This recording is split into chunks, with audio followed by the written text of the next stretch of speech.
everyone, welcome to Watercolor Wednesday. I am Bonnie Krebs, creator of Watercolor the Art Impressions Way, and this week's project is a simple one. I'm going to show you how to place a little structure up on a hill just like this, and we're going to bring this little creek around. Super easy to do, and I hope you like this project. Okay, so we're going to need a few things. We're going to use a structure from the little mini cottages set, so this one right here, but you can use any of these little structures, they'll all work. In the tree set, we're going to use this one, this little fir tree. In the truck mini set, we're going to use the little fence. And then in the very first foliage set, we're going to use this tiny little foliage right here. And then one more in the mini flower set, we're going to use this one right here. So the little tiny dots, they're tiny little flowers, but they work great for a background. So let's get going. We are going to start out by stamping that basic structure. So this one right here. And we are going to ink it in the sepia. So I'm going to ink this whole thing up in the sepia. And I want to kind of fade this out. So this little structure is in the background, and you can see that it's kind of set back away. So we want to keep this very light. We don't want to see real dark, heavy lines. And if you think about seeing a structure in the background, you don't see a big outline, heavy outline around it. So we want this to look like a little painting. So we're gonna stamp that off. So we're gonna ink it, and then I'm just going to take another sheet of paper, stamp it off like this, and then just huff on it, and then stamp it again onto my watercolor paper. So I have it very light. Okay, so let's go on from here, and we're going to place this little structure on a hill. And I think it's easier to just draw this pencil line in. I think I don't know, I just think it's easier to get a visual of how this looks by doing this. And you can make this hill as short or long as you want to. This is probably about an inch right here. And I'm going to bring the water around. So the water is going to come around just like this.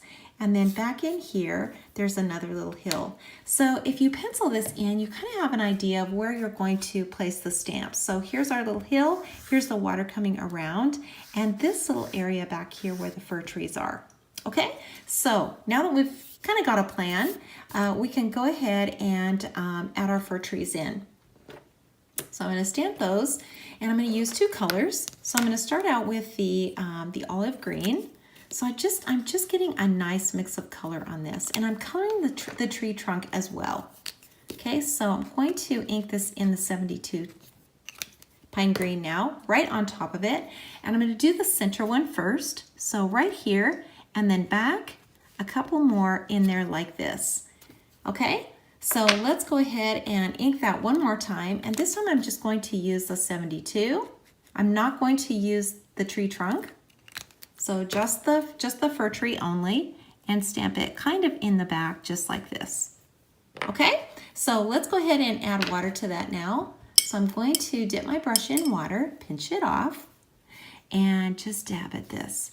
So make sure you don't get too much water on this. These are tiny, tiny little lines, and so we're just softening those lines. We're not really painting anything, so we don't want to erase them. We just want to soften them and kind of blend this all together.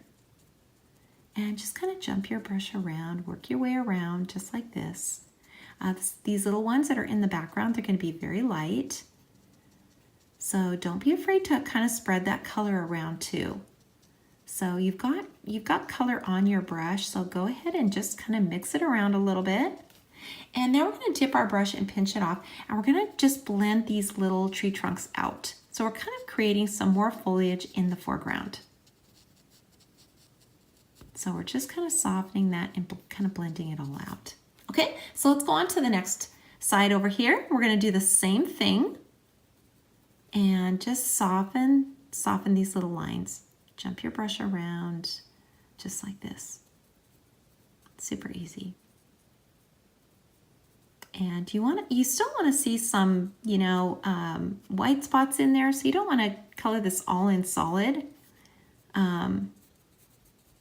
So be sure to leave some white areas and drag this green over now. So this is from the trees. So I've got green on my brush, and I'm just going to drag a little bit of this over. Okay, so let's go into the house now. And we're going to pull the color out of the line. So this is very light, so there isn't a lot of color that's going to come out of here. And just kind of follow these little lines around. Super, super easy. When you're doing the roof, you want to always see a highlight at the top. So you never want to drag that color all the way to the top. Really, really important. Okay, let's go on now, and I'm going to take the fine tip now of my number 86. So this is the number 86 African Violet, and I'm going to really darken these tiny little windows. Really, really darken these in.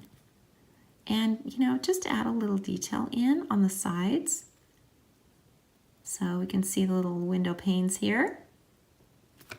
Super easy. I'm going to add a little of this color now to my palette. And I'm going to mix a little bit now of the steel blue with it. So I'm mixing those two colors together. And I'm going to create a little of this watercolor. So you can use whatever blue you have, really. I kind of like this mix of color. You just want to make sure that you really water it down so that you get this color really, really light. And as you're coming around the corner, you want to keep it very light, and really try to keep some light areas in here. You know, don't color this all in solid. It's going to kind of give you the idea that the water is moving. So just drag it in here just like this. Super, super easy. Don't stress out about stuff like this. So easy to do.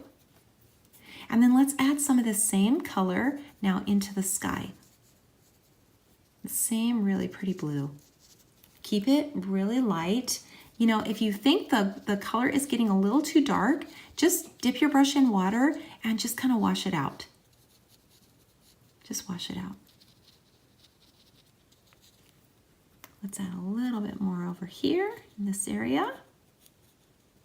And now I'm going to take some of this blue and I'm going to brush a little bit in on the house. You know, we're going to see shadows here, so we always want to include some color. Very lightly, but you want to always see some shadow here.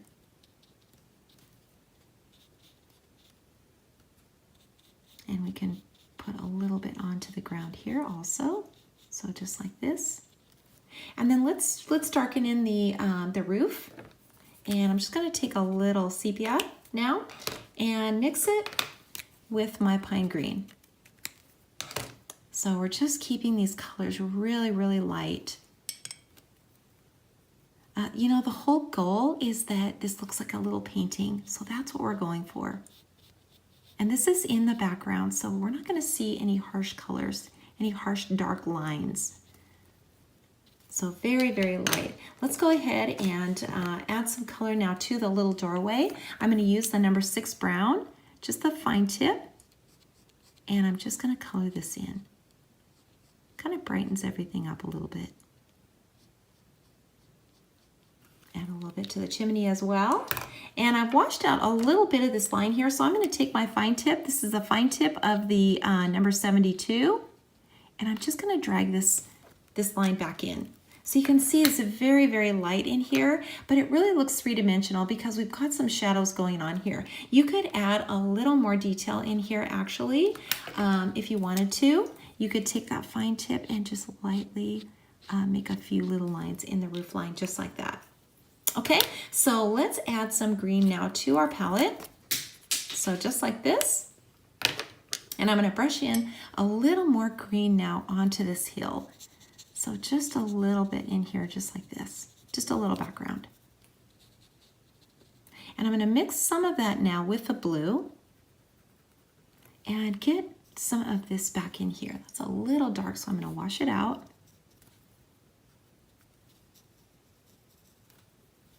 You can always wash this color out if you get it a little too dark. Don't ever worry about that.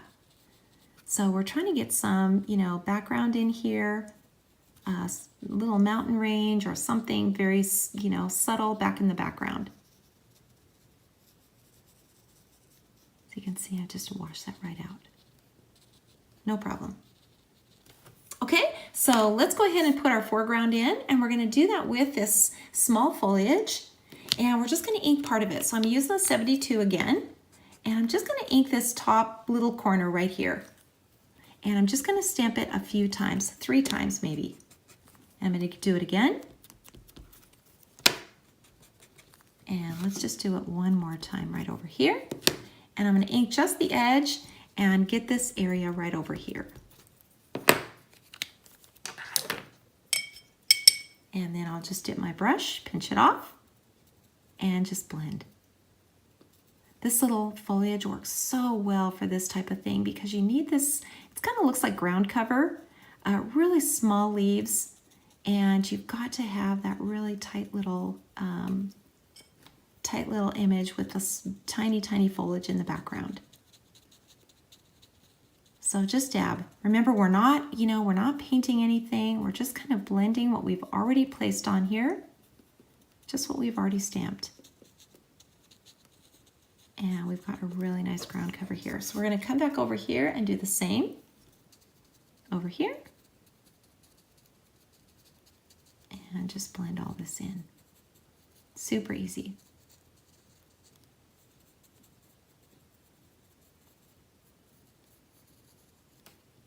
Okay, that looks pretty good. I'm just going to add a little darker color in here, just to give a little shadow, so you can see the outline of that hill. And actually, let's just bring this in here also, back in the background. That looks pretty good. I'm gonna ink that little tree one more time because this looks a little faded out to me, so I want to make sure that's dry. And then I'm going to ink this little tree, just the very top of it, and stamp it in here one more time so I can get that in a little darker. And just blend it out. You see how easy that works. Okay, so let's go on to the next step, and we're going to add our little flowers in here. So our little tiny blooms. This is those little tiny blooms from the mini flower set, and I'm just going to ink these up in the violet. So that's the number 8 violet, and just tap it in here a few times. As much as you want of this. Let's just add a few more out here.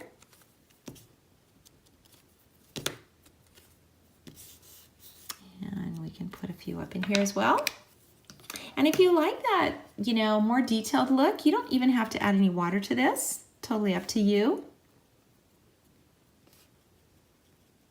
But very, very lightly. If you do add water, do it very, very lightly, just with the tip of your brush.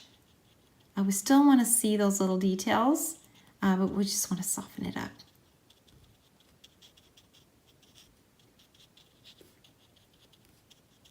So you can see I'm just jumping my brush around and blending this all out. That looks pretty good. Okay, so let's go ahead and add the little fence line in. That's our last step. And I'm going to do that with a sepia, and I'm going to use my positioner just to make sure I get that in the right place. So I'm going to place the little shield in here like this, and I'm going to ink this now in the sepia, the whole thing. Just ink it all up. And stamp it into the corner, so just like this. And I'll be able to position it exactly where I want it. That looks pretty good there. I think that's gonna work. And I'm going to place my little shield back here and just huff on that and stamp it back into the corner. And I've got my little fence line. If it needs to be darkened, just take your fine tip and add a little more color to it.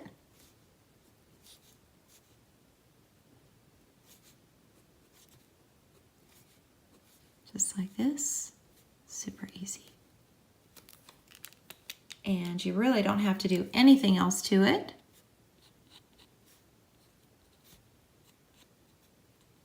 Don't be afraid to come back in here and add details with your fine tips. I do that all the time.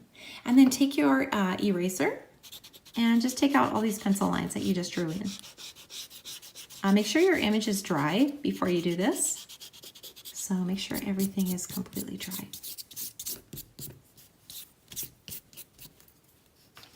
And that looks pretty good. We are about finished. You can add a few little details if you want to. Some little grass in the background. Darken any areas that you think should be darkened. And then be sure to sign and date. And put it on a card or put it in a frame and give it away to someone you're going to make their day. Thank you so much for watching. If you like this video, please give me a thumbs up and I will see you all next week.